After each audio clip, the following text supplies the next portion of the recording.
स्पर्धक मी कोड क्रमांक 7 सर्वप्रथम नुकतेच काल आपल्यातून गेलेले अजित पवार यांच्या श्रद्धांजली अर्पण करते। त्याचबरोबर होणारी तुकाराम कोंडार यांच्या स्मृतीस अभिवादन करते। शिक्षण हे केवळ जर आपण सरकारवरच ठेवलं असतं, शिक्षण केवळ हे आपण सरकारवरच ठेवलं असतं तर आजची आपली स्वप्न ही स्वप्नातच राहिली असती। आजची आपली स्वप्न ही मात्र कागदावरच राहिली असती। खऱ्या अर्थाने जर बघितलं तर आपल्या स्वप्नांना बळ देण्याचं काम, आपल्या स्वप्नांना दिशा देण्याचं काम जर तुम्ही केलं असेल तर ते खाजगी शिक्षण आहे। म्हणूनच आज मी विषय मांडते खाजगी शिक्षणाचे खाजगीकरण हे शैक्षणिक विकासास पूरक आहे। शिक्षण म्हणजे केवळ शाळा कॉलेजची इमारत नाही। शिक्षण म्हणजे केवळ शाळा कॉलेजची इमारत नाही। शिक्षण म्हणजे आपले स्वप्न बघण्याची प्रक्रिया आहे। जर आपण विचार केला, आज आपण ऐकतो की शिक्षण हे खर्चिक आहे, शिक्षण हे खाजगीकरण झाले त्याच्यामुळे हे जास्त खर्चात पडते। परंतु आपण कधी विचार केला का की जर शिक्षण हे खाजगीकरण झालं नसतं तर छोट्या छोट्या गावांमध्ये इंग्लिश मीडियम सारखी शाळा उभ्या राहिल्या नसत्या। जर जी सरकारी शाळा आहे ती नाही म्हटलं तरी एखाद्या तालुक्याच्या गावात किंवा 4 गावांमध्ये अशी असते ना, मग 4 गावांमध्ये जर एक शाळा तिथे असते तर प्रत्येक गावातील विद्यार्थी त्या शाळेमध्ये जाणार नाही, म्हणजे एक तरी विद्यार्थी हा त्या शिक्षणापासून वंचित राहणार आहे। मग जर शिक्षण हे खाजगीकरण झालं तर तिथं गैर तरी काय आहे? जर शिक्षण हे वाघिणीचं दूध आहे, शिक्षण हे वाघिणीचं दूध आहे ते प्रत्येकानं प्यावं, ते प्रत्येकानं पिऊन गुरगुरलंच पाहिजे असं जर प्रत्येकाला वाटत असेल तर शिक्षण हे आपल्या दारापर्यंत पोहोचलंच पाहिजे। शिक्षण हे आपल्या दारापर्यंत केव्हा पोहोचेल? जेव्हा ग्रामीण आणि निम शहरी भागांमध्ये संस्था उभारल्या जातात, खाजगी शिक्षण संस्था उभारल्या जातात। त्यामुळे काय होतं, आपला विद्यार्थी शहराकडे न जाता गावामध्ये शिक्षण घेऊ शकतो।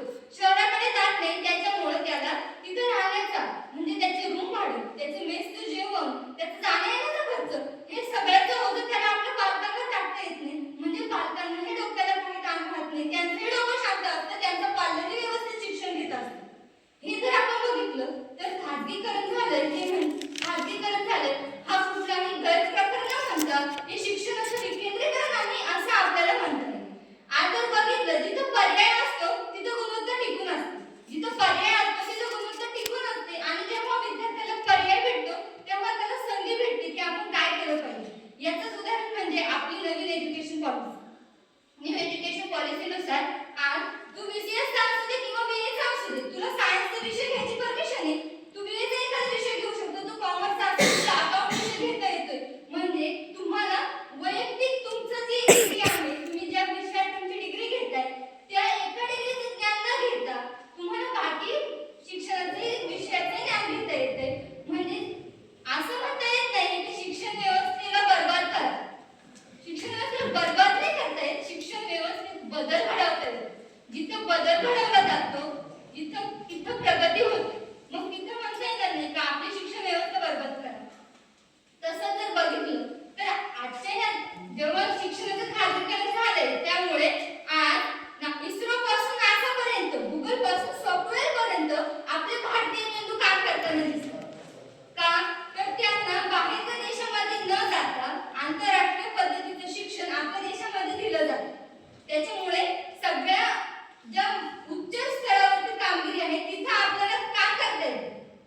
आज आपल्याला फक्त पुस्तकी ज्ञान नको, फक्त पुस्तकी ज्ञान घेतल्यामुळे काय होतंय, फक्त पाठ करायचं, पेपर लिहायचं, पेपर द्यायचे झालं। परंतु आजच्या विद्यार्थ्याला नोकरी हवी, त्याला त्याच्या स्वतःच्या पायावर उभं राहायचं। कारण प्रत्येक पालकाची इच्छा काय असते, आपण शेतकरी करते, आपल्या मुलाला शेतकी नाही केली पाहिजे, आपण कष्ट केले त्याने आरामात जगलं पाहिजे। मग आज प्रत्येकाला नोकरी पाहिजे आहे तर फक्त पुस्तकी ज्ञान घेऊन चालत नाही। तर तसं जर बघितलं तर खाजगी शिक्षण संस्था या इंटर्नशिप वगैरे आपल्याला प्रोव्हाइड करतात। आपण त्याच्यानुसार कंपन्यांमध्ये जाऊन अनुभव घेऊ शकतो, काम करू शकतो। त्यामुळे आपल्याला अनुभव मिळतो, दुनियेत कसं जगायचं, काम कसं करायचं याचे आपल्याला समजतं। आज जर बघितलं तर शिक्षण संस्था, खाजगी शिक्षण संस्था आपल्याला डिजिटल एज्युकेशन देत आहे। जेव्हा खाजगी शिक्षण संस्था आपल्याला डिजिटल एज्युकेशन देत आहे त्यामुळे सरकारी शिक्षण संस्था आणि खाजगी शिक्षण संस्था या दोन्हींमध्ये स्पर्धा लागली जाते की कोण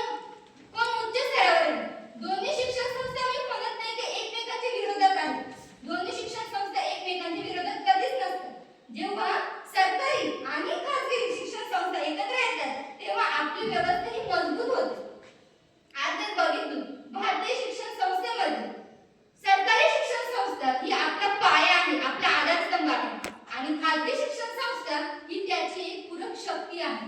त्याच्यामुळे मला म्हणावंसं वाटतं की शिक्षणाचे खाजगीकरण होणे हे आपल्यासाठी विकासाचे पूरकच आहे. आज बघितलं आपण आपले जे प्राथमिक शाळेचे शिक्षक असतात त्यांना मतदान आलं, मतदानाची याद्या काढायची,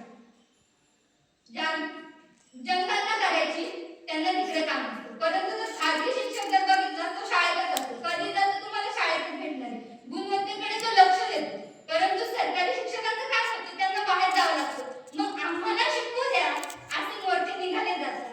भाऊसाहेब तासकर सर यांच्यासारख्या शिक्षकाला मोर्चामध्ये उतरावं लागतं, आपले विषय मांडावे लागतात. प्राथमिक शाळेच्या शिक्षकांना शाळेत कमी आणि मोर्चांमध्ये जास्त असावं. त्याच्यामुळे म्हणणं काय आहे, जर खाजगीकरण हे जर योग्य नियमानुसार योग्य विचाराने जर केलं तर शिक्षणाचे खाजगीकरण हे शिक्षणाचे व्यापारीकरण न होता राष्ट्र निर्मितीसाठीची एक संधी असेल.